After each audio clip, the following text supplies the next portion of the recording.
আজকে আমার মেয়ের প্রথম ভ্যাকসিন দেওয়ার কথা ছিল। দেখো কি রোদ, তার ভিতরেও আমি আমার মেয়েকে নিয়ে ভ্যাকসিন দিতে গেছিলাম।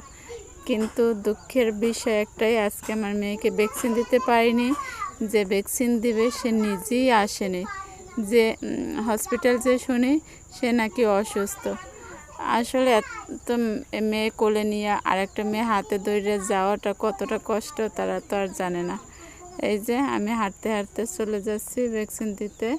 সুন্দর একটু জামা গায়ে দিয়েছে, আর সে ঘর থেকে বের হওয়ার পরে দেখো কীভাবে ঘুমাচ্ছে, ঘুম আর ঘুম।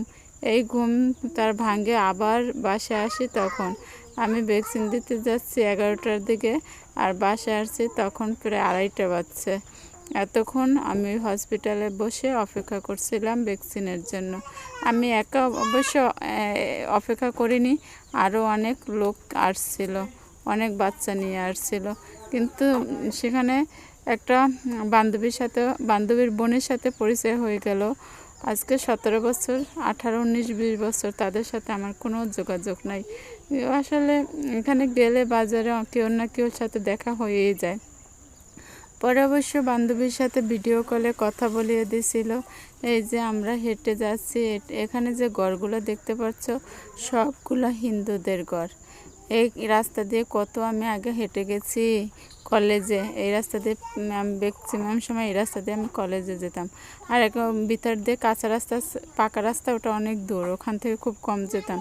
এই কাঁচা রাস্তা দিয়ে কাছে হয় দেখে বেশিরভাগ সময় আমি এই কাঁচা রাস্তা দিয়ে যেতাম।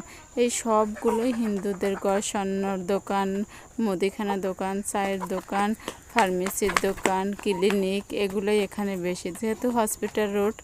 আর এখানে আমার বড় মেয়েও আমার সাথে যাচ্ছে।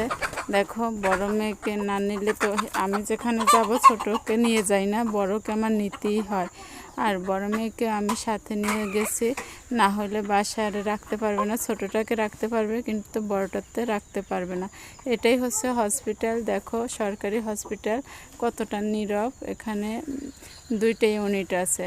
আমাদের এলাকায় গ্রামের ভিতরে একটা মাত্র হসপিটাল, আর এটা হচ্ছে সরকারি হসপিটাল। আর সরকারি হসপিটাল কীরকম হয়, কীরকমের সেবা হয় সেটা তোমরাই ভালো জানো।